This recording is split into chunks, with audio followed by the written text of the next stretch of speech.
है कि देश के अंदर जो भी बहुजन समाज के सामाजिक या राजनीतिक नेता सामाजिक न्याय की बात करते हैं, अंधविश्वास पाखंडवाद के विरुद्ध समाज को जागरूक करने की बात करते हैं या समाज की आवाज बुलंद करते हैं, ऐसे बहुजन समाज के नेताओं को कोई जान से मारने की धमकी दे रहा है,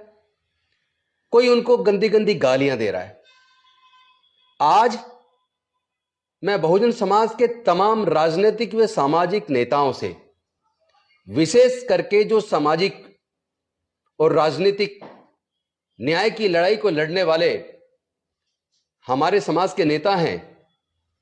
उनमें सबसे बड़े नेताओं में से चाहे बहन कुमारी मायावती जी हो, चाहे लालू प्रसाद यादव जी हो, चाहे खड़गे जी हो, चाहे एम.के. स्टालिन जी हो, चाहे नीतीश कुमार जी हो, या आज की पीढ़ी के समाज के सामाजिक न्याय के युवा प्रोधा, जिसमें चाहे तेजस्वी यादव हो, भीम आर्मी चीफ चंद्रशेखर आजाद हो, अखिलेश यादव हो, या हमारे बीच के श्रेणी के स्वामी प्रसाद मौर्य जी हो, राजकुमार सैनी जी हो, इन तमाम नेताओं ने अलग अलग तरीके से अलग अलग मंचों के माध्यम से सामाजिक न्याय की आवाज को बुलंद किया है। हमारे भारत के संविधान के आर्टिकल 51 के अंदर जो वैज्ञानिक दृष्टिकोण की बात की गई है कि अंधविश्वास पाखंडवाद से दूर हटकर वैज्ञानिक दृष्टिकोण से भारत को आगे ले जाना है, उनके इस जागरूकता के अभियान के खिलाफ कुछ सिरफिरे मंद बुद्धि या मिसगाइडेड लोग आए दिन हमारे नेताओं को जान से मारने की धमकी देते हैं और कई बार यहां तक हमला कर देते हैं, जैसा चंद्रशेखर आजाद पर हुआ। मुझे भी मारने की धमकी दी जा रही है, स्वामी प्रसाद मौर्य जी को भी धमकी दी जा रही है, चंद्रशेखर यादव जी बिहार के शिक्षा मंत्री, उनको भी धमकी दी जा रही है, या तमाम लोग जो सामाजिक न्याय की लड़ाई को लड़ रहे हैं, उनको इस तरह की धमकी दिया जाना यह बेहद गलत है। सबको अपनी आवाज बुलंद करने का अधिकार है, संविधान सबको freedom of speech and expression की आजादी देता है। आप अपनी बात कर रहे हैं, जब हम आपकी अपनी बात करने पे हम ऑब्जेक्शन नहीं कर रहे हैं, या जो आप अपने समाज के मुद्दे उठाते हैं हम तो उसके खिलाफ नहीं बोलते, तो हम जो अपने समाज को जागरूक करने के लिए और अपने समाज के हक अधिकार की लड़ाई को लड़ते हैं, तो आप लोग को चिढ़ क्यों होती है? आप धमकियां क्यों देते हैं, हमला क्यों करते हैं, गालियां क्यों देते हैं? अभी 21 तारीख को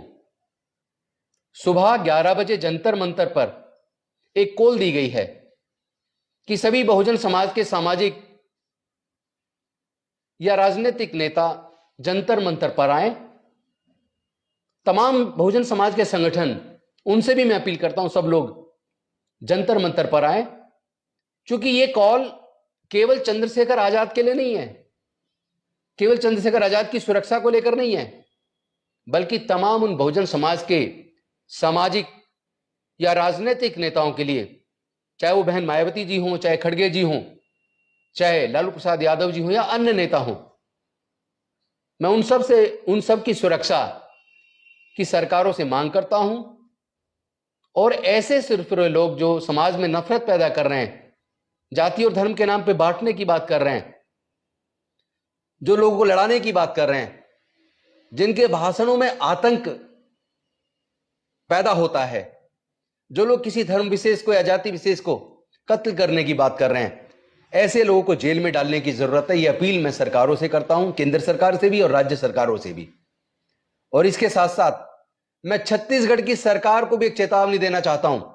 सरकार चाहे भारतीय जनता पार्टी की हो, कांग्रेस की हो या किसी अन्य पार्टी की हो,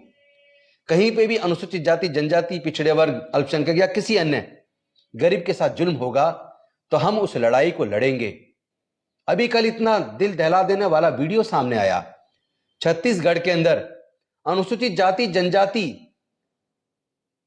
कि फर्जी कास्ट सर्टिफिकेट बनवाकर SC ST का हक मारकर सरकारी नौकरियों पर कब्जा करने वालों के खिलाफ सख्त कार्रवाई करने की मांग को जो लोग वर्षों से कर रहे थे, उस पर कोई कार्रवाई नहीं होता देखकर हमारे समाज के युवा इतने हताश और निराश हो गए कि वो पूरे तरीके से निर्वस्त्र होकर, एकदम नंगे होकर उन्होंने सड़क पर प्रदर्शन किया। आखिर ये मजबूरी क्यों? मैं भूपेश बघेल जी से भी पूछना चाहता हूं, आपकी मजबूरी क्या है जो SC ST का फर्जी कास्ट सर्टिफिकेट बनाकर हमारे समाज के हक को खा रहे हैं? आप उनको तुरंत गिरफ्तार करिए, त्वरित जांच कराइए और ऐसे लोगों को जेल में डालने का काम कीजिए। जो समाज की हकमारी किसी कीमत पर हम स्वीकार नहीं करेंगे, चाहे वो कोई भी नेता हो, चाहे वो SC ST का ही क्यों ना नेता हो, OBC का नेता क्यों ना हो। वो भी अगर ऐसे गलत काम में शामिल होगा, अगर वो सामाजिक न्याय के खिलाफ काम करेगा, अगर हमारे समाज के हक मारेगा, तो हम उसको भी चैन से बैठने नहीं देंगे। क्योंकि ये लड़ाई सामाजिक न्याय की है, ये लड़ाई हमारे लोगों के हक और अधिकार की है, ये लड़ाई हमारे समाज के स्वाभिमान की है। स्वाभिमान की लड़ाई को लड़ने के लिए जो भी कुछ कुर्बान करना पड़ेगा हम करेंगे, लेकिन अपने समाज को जागरूक करके